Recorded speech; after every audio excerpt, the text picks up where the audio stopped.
Audio Jungle.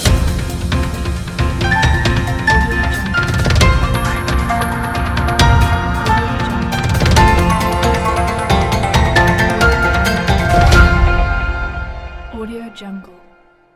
નમસ્કાર, Saurashtra vision ન્યૂઝમાં હું એન્કર દેવ્યાની આપનું સ્વાગત કરું છું. ચાલો જોઈએ આજના સમાચાર. જૂનાગઢ જિલ્લાના કેશોદ તાલુકામાં એક પ્રસૂતા મહિલાને ડિલિવરી આવ્યા બાદ ડોક્ટરની બેદરકારીને કારણે મૃત્યુ થયું હોવાના આક્ષેપ પરિવારજનો દ્વારા કરવામાં આવ્યા છે અને પોલીસે આ સમગ્ર મામલાને લઈને તપાસ હાથ ધરી છે. જૂનાગઢ જિલ્લામાં વધુ એક પ્રસૂતાનું ડિલિવરી દરમિયાન મોત થયા હોવાનું સામે આવ્યું છે. અગાઉ માણાવદર તાલુકામાં 3 પ્રસૂતા અને ત્યારબાદ જૂનાગઢમાં 3 પ્રસૂતા મહિલાના ડિલિવરી બાદ મૃત્યુ થયાના બનાવો સામે આવ્યા છે. ત્યારે વધુ પ્રસૂતા મહિલાનું ડિલિવરી બાદ મૃત્યુ થયું છે. જૂનાગઢ જિલ્લાના કેશોદ તાલુકાના રાણીકપરા ગામમાં રહેતી શારદાબેન લખમણભાઈ સોલકીની 25 વર્ષની પુત્રી સવિતાબેન ગોપાલભાઈ સરવૈયાનું ડિલિવરી દરમિયાન મૃત્યુ થયા હોવાની ફરિયાદ કેશોદ પોલીસ સ્ટેશનમાં નોંધાઈ છે.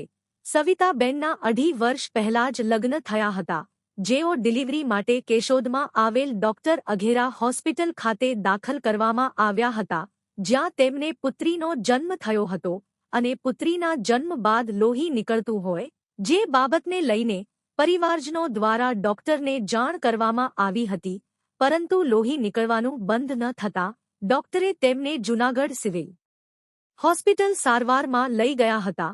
ત્યાં સારવાર દરમિયાન તેમનું મૃત્યુ થયું હતું અને તેમની માતાએ કેશોદ પોલીસ સ્ટેશનમાં જાણ કરી હતી. કેશોદ પોલીસ દ્વારા ફરિયાદના આધારે તપાસ હાથ ધરી છે. આમ જૂનાગઢ જિલ્લામાં પ્રસૂતાના મોતનો વધુ એક બનાવ સામે આવતા ખળભળાટ મચી ગયો છે અને પોલીસે ઊંડાણપૂર્વક તપાસ શરૂ કરી છે. Report Jay Virani, reporter Keshod. Keshod police station ગતરોજ એક અકસ્માત મોતનો બનાવ નોંધાયેલો છે, જેમાં મરણ જનાર સવિતાબેન ગોપાલભાઈ સરવૈયા ઉંમર વર્ષ 25 કે જો રાણીકપરાના રહેવાસી હતા, જેઓ ડિલિવરી માટે અઘેરા હોસ્પિટલ કેશોદ ખાતે સારવારમાં ગયેલા, જ્યાં ડિલિવરી થયેલી, પરંતુ ત્યારબાદ બ્લીડિંગ થતાં તેઓને સિવિલ હોસ્પિટલ જૂનાગઢ ખાતે વધુ સારવાર માટે રિફર કરતા સારવાર દરમિયાન ત્યાં તેમનું મૃત્યુ થતાં તેમના માતા શારદાબેને કેશોદ પોલીસ સ્ટેશન આવી જાહેર કરતા અકસ્માત મોતનો બનાવ રજીસ્ટર કરી કેશોદ પોલીસ સ્ટેશનમાં આગળની તપાસ હાથ ધરવામાં આવી છે.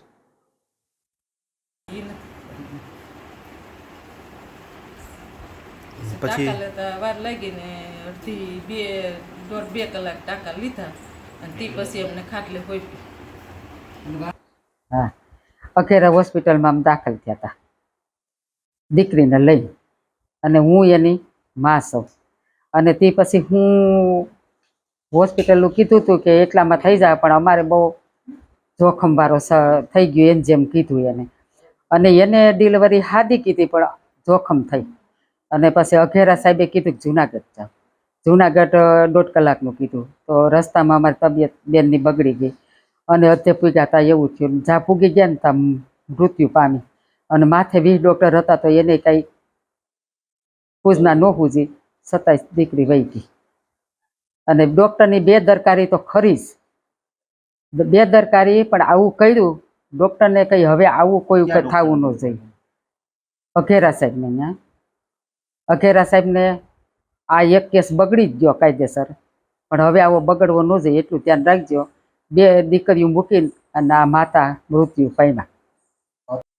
ભલે અમારું થયું, અમારી દીકરી, અમારી ભૂલ થઈ ગઈ, એ ડૉક્ટરને ને અમે હારી ગયા, પણ હવે એટલું ધ્યાન રાખજો કે આ થયું એવું હવે ન થાય કોઈની ઉપર. આ ગરીબ માણસ હતા, દીકરી આમનામ થઈ ગઈ બિચારી, 20-25 વર્ષની દીકરી હતી અને 2 દીકરીઓ મૂકીને પૂંભળા જેવડી અટાડે વહી ગઈ. પણ હવે ધ્યાન રાખજો, ડૉક્ટરને કહીએ, પણ આ થયું ને એવું હવે કોઈની ઉપર કરતા નહીં. અને વહેલી તકાદે તમારાથી થાય એમ હોય તો કરજો, નકર તમે આગળ મોકલી દેજો, પણ કોઈની ઉપર આવું કરતા નહીં. જીવનને સારું અને ભવ્ય જીવવા માટે ફક્ત રૂપિયાની જરૂર નથી. જો તમારી અંદર કલા અને કૌશલ્ય હશે તો તમે બધું જ મળી જશે.